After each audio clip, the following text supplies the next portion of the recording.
When they fired Kelly Harper from Tennessee, I thought they were idiots. I'll be perfectly honest with you. I thought they were idiots. I'm not too sure why they got rid of Holly Warlick. I mean, seriously, I don't. Kim Caldwell is in her second season at the University of Tennessee. Here is a woman who has taken the two teams that qualify for the NCAA tournament. She has taken both of them. Her first year, she took Marshall to the NCAA tournament. Okay, this year, I'll admit, I don't think that Tennessee should have gone to the NCAA tournament. They went to the NCAA tournament because of one person. That is Pat Head Summit. End of story. It was Pat Head Summit that got the Tennessee Lady Vols into the NCAA tournament this year. But Kelly Harper should not have been fired. Holly Warlick should not have been fired. And Kim Caldwell definitely should not be fired. End of story. Kim Caldwell should not be fired. She is somebody who, when she was an assistant at Ohio Valley, then an assistant at Sacramento State, took over her program that she was her alma mater at Glenville State, the Pioneers, with the Mountain East Conference. It took her a few years to get into the championship. She made it first round of first year, then the second round the next 2 years. Then it's canceled because of COVID. Then first round again, and then they became the champions of the Division II conference or the championships. And then she went into the Final Four.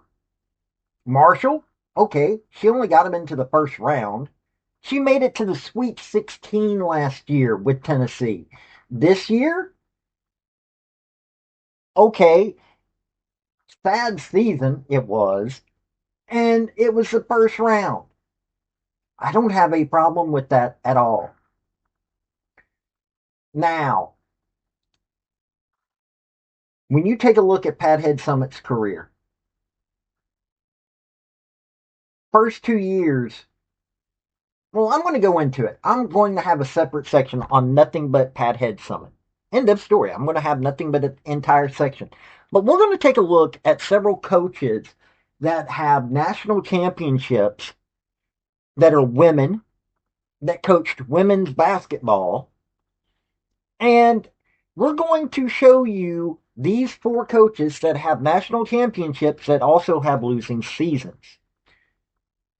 Kim Caldwell has never lost ever.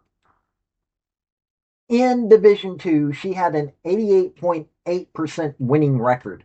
191 wins, 24 losses.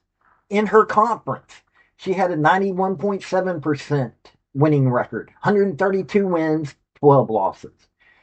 At Marshall, 78.8% winning record, 94.4% in her conference. She moves up into one of the hardest conferences, and she still has a 62.5% winning record and she's only at 50% when it comes to conference play. But she's proven that she can get there. She still got a winning record. So firing her would be idiotic. But let's first go into four coaches that you should pay attention to that have national championships in women's basketball, but also have losing seasons. We're going to get into that. So let's do this. Before we get into the crux of this video, hit like, hit subscribe if you like college sports, because I do college sports, primarily college football, college women's gymnastics. Do a little basketball and other sports on occasion, but that's what I do, college. Also, General Robert Nealon, former University of Tennessee head football coach for decades, had 7 maxims to win any game, but they can also help you if you apply them correctly to your life. The second one is play for and make the breaks. When one comes your way, score. That is a maxim that can be also applied to your life. Look for those breaks and take it. Now, the first coach I'm going to go into, now, it's a little bit into the minutia because, well, I'm a stats person anyway, and the minutia is where I love. Woman by the name of Carolyn Peck. She hasn't coached since 2007. She was a Florida Gators coach, but before that, she was at Purdue Boilermakers for 2 years. The 97-98 season and 98-99 season. Her first year there, she went 23-10 and went to the Elite Eight. Her second year there, she went 34-1 and became the NCAA champions.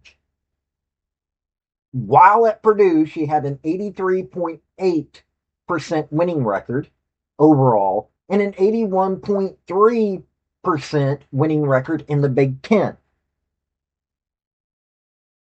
She got to Florida. Her first season there, 9-19. That was 2002, 2003. 2003, 2004, 19-11. NCAA second round. 2004, 2005, 14-15. WNIT first round. She made it. 2005, 2006, she went 21-9 NCAA first round, and then she went 9-22. She's got a national championship under her belt, along with a conference tournament championship, along with all kinds of other things.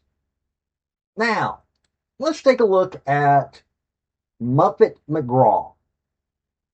Yes, she was the Notre Dame head coach. She has 2 national championships. She started out at the Lehigh Engineers in the East Coast Conference. Now, mind you, this was 1982 when she started and left in 1987. Her first 2 seasons there, she went 14-9, 13-9, 20-8 when she got hired on at Notre Dame. She got a WNIT 7th place. But let's take a look at 1991, 1992. She made it into the NCAA first round that season. She was 14-17 that year. The next year, she was only 15-12. Then she had a whole bunch of winning seasons, getting to the Final Four, Sweet 16, 2000, 2001, 34-2 NCAA champions. Then couple of Sweet 16s in the mix. In 2010 and 2011, NCAA runner-up. Same thing the next season. Final Four and runner-up twice. Then she became the national champions again in 2017, 2018. She made it to the NCAA in 91-92 with a 14-7 record. Or 14-17 record. Tara Vanderveer, a Stanford legend. Heard that right. She was a Stanford legend. She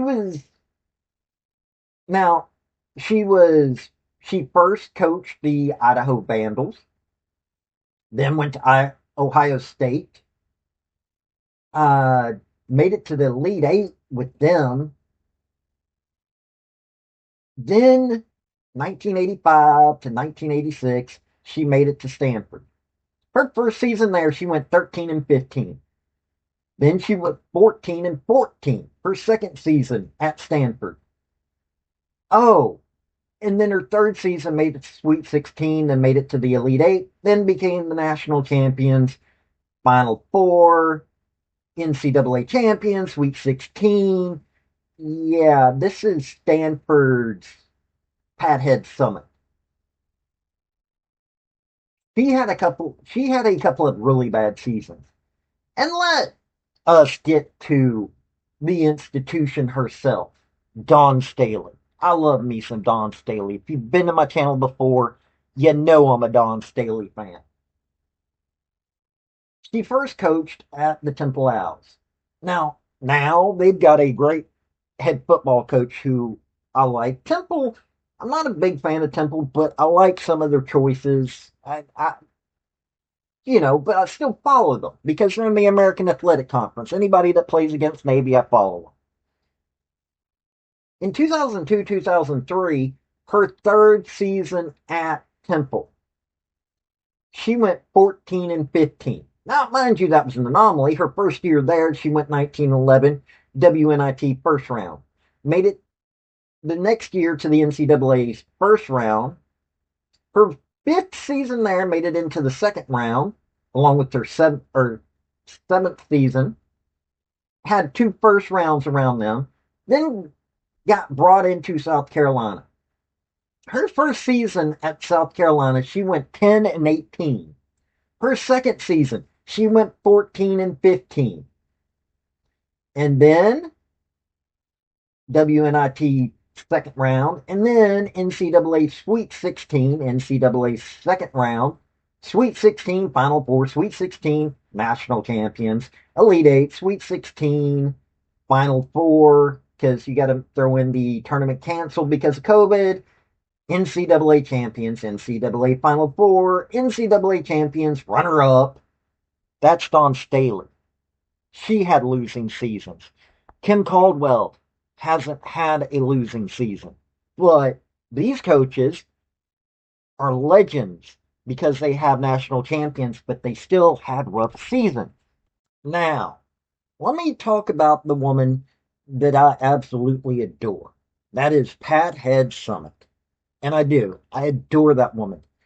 She, in my childhood, watching her coach, the first time I actually watched her coach a game wasn't for my Tennessee Lady Vols.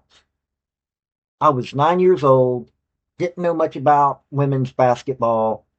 I was growing up in the era of Michael Jordan, growing up, well, okay, 1984, he was on the USA men's team just having come out of college, but Larry Bird, Magic Johnson, Dr. J, Moses Malone.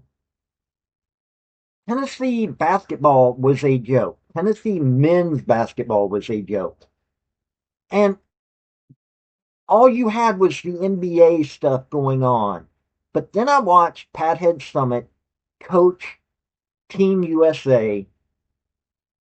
And believe me, that first Olympics that I got to fully understand, Mary Lou Retton, Carl Lewis, Greg Louganis, these are names that were just amazing to all of us at that LA Olympics. And we had Pat Head Summit coaching Team USA, and they kept bringing up that she was at Tennessee. She was a head coach at Tennessee, and I went, "Whoa! Here's somebody with the connection that I can pay attention to." This young kid in Etowah, Tennessee, paying attention to Pat Head Summit. Now, 1974, 75 season. Now, mind you, she started coaching before I was even born. I was born in July of 75. She went 16 and 8. There was a Tennessee Women's Federation because there wasn't even the AIAW. She made fourth place in that. Next year, fourth in the Tennessee Federation, and then sixth place in the AIAW Region 2. Then third place in the AIAW, second place in the TCWSF. That was what it was called. AIAW Region 2 champions. In other words, she wasn't getting national championships yet. 1981 to 1982 or 1981-82 season, she was in the Final Four. Then Elite Eight. Then she became the runner up. Now, mind you, that was against Louisiana Tech.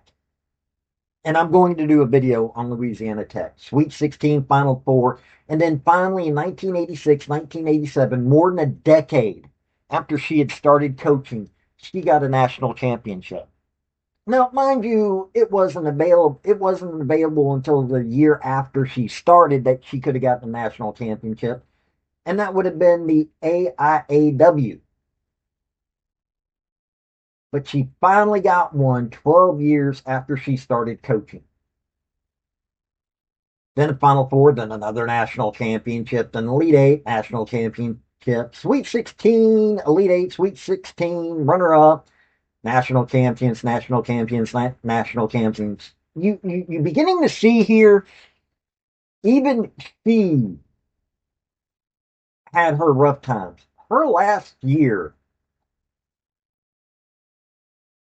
she made it to the Elite Eight. But in 2008, 2009, here's something most people don't talk about. She went 22-11 and only made it to the first round.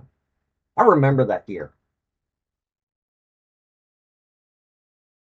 She constantly had conference tournament championship, regular season championships, and both combined.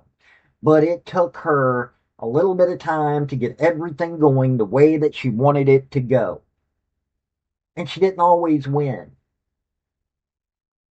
But now, because of all of that, her list of players who became coaches, the Jody Adams, who was the head coach at New Mexico State. Jane Albright was the head coach at Nevada. Greg Brown, he was a graduate assistant, became the head coach at Lipscomb. Nia Butts, associate head coach, Kentucky. Tasha Butts, head coach of Georgetown. Deidre Charles, assistant coach at Tennessee. Abby Conklin, assistant coach at the University of San Francisco. Another school that I have a lot of respect for because of one of my favorite NBA coaches, or NBA coaches and players of all time. That is Bill Russell. Nancy Darsh, assistant coach, Seattle Storm. Mickey DeMoss, chief of staff at Georgia Tech. Nikki Fargas, president of the Las Vegas Aces. Tanya Edwards, assistant coach, Chicago Sky. Kira Elsie, assistant coach at Duke. Sharon Fanning Otis, head coach, Mississippi State. Stephanie Glantz, head coach, Columbia. Now, mind you, they may not be these right now. And I could keep going. Ellie Harper, now the head coach at Mizzou. Carol Lawson, now the head coach at Duke University. She has a a coaching tree that is phenomenal. It is. But it took her time to build up to that point that she could do it. Her impact on women's sports took a while to build up. It didn't happen overnight. She never had a losing season, but she still had to get started and figure out how to do it. Now, University of Tennessee, since Pathead Summit had to retire because of medical reasons, because of her dementia, has had two coaches before Kim Caldwell. The first was Holly Warlick. And let me tell you something. While I appreciate Philip Fulmer for getting us our national championship years ago, when he was athletic director, I thought that he did some of the dumbest things ever. He should never have been athletic director. While Holly Warlick was there, she made the Elite Eight, Sweet 16, Elite Eight, second round twice, and then the first round. Okay, the program looked to be in decline. but she still was getting them into the NCAA with a record. A Her worst season had a better record than what Kim Caldwell had this past season. I don't think that Holly Warlick should have been fired. I can imagine she would have figured out how to turn everything around. You take a look at Kelly Harper. Kelly Harper, as had at Western Carolina, had a 59.9 winning record, percent winning record. Got the Western Carolina Catamounts of the Southern Conference into the second round of the WNIT, NCAA first round twice. Then she moved on to the NC State Wolfpack. I don't like what she did there necessarily. She went 14-17 her second season there, 17-17 her last season there. But she got them into the NCAA first round and WNIT second round twice. Missouri State Lady Bears made it to the NCAA Sweet 16 at Missouri State. Got them into the first round, got to the WNIT several times because, well, it's a Missouri Valley Conference team, not a power conference team. She gets to Tennessee. She gets NCAA second round, Sweet 16 twice, NCAA second round. She just took Mizzou, who, in all honesty, nobody thought was much of a job, has already got them into the WBIT second round.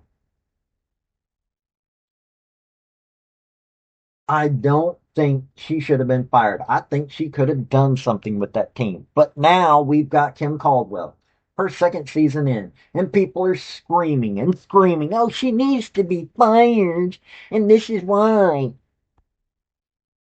She shouldn't be fired. Nothing to do with money or any of that. Kim Caldwell, 2 seasons in, still has a winning record. Not only does she have a winning record, she's got a national championship under her belt. Okay, Division Two. She had to adapt it some, but what she did at Marshall, which, by the way, Sun Belt Conference, won the regular season and tournament championship there. A little bit different place still, but she was able to do it. Last year, she went 24-10 and made it to the Sweet 16. And she deserved to be there. She has said she had to try something different, and she learned from that. She is 37 years old. She's a new mother. She is attempting to do something that is difficult, which is into turn a team into a program. Tennessee doesn't have the recruiting acumen that Pat Head Summit brought, which took 12 years to get to her first of 8 national championships. Pat Head Summit also got knocked out of the first round. Pat Head Summit also wasn't able to make it out of the AIAW regionals her second year into coaching. We need to quit making knee-jerk firings. I like what Kim Caldwell is doing, and I can see that she can turn this program into a true program again. Firing her would just be idiotic, and it needs to not happen. But hey, I'm just a Tennessee redneck that's watched all of this go on at the University of Tennessee since 1984. I might not know a bunch. I might just be a Pat Head Summit fanatic who is tired of watching athletic directors who don't have the brains to think anything beyond some kind of knee jerk reaction when it comes to women's basketball. I don't think Josh Heupel needs to be fired. Rick Barnes doesn't need to be hired. The head coach of the swim team definitely doesn't need to get fired. And the baseball and softball coaches don't need to be fired. Kim Caldwell has a winning record at the University of Tennessee. She has got to figure out how to play in the toughest women's conference. And she's got to figure out how to play against Gino Oriamo, who, in my opinion, should never mind. I'm not going there. My biases are standing out there. I have a problem with Tennessee playing UConn, but they restarted that stupidity. Kim Caldwell should not be fired for the simple fact of that she is a really good head coach. She has to figure out how to get the players into her program at a time when we have players who are straight up mercenaries. They are. You've got to get everything in order, and it takes a while because she is changing up how things go. Firing her would be idiotic, and I'm going to keep screaming that out loud. This has been Paul with Redneck Sports. Y'all have a good day now. Bye. Hey, folks, before you leave, if you can't become a member via my YouTube channel, which that's for my thinker, I've also got sports. I've got a Patreon. If you really, really want to help me out, I would be much appreciated. But hey, hitting like, hit subscribe, hit commenting, all those things really help me out. Have a good day.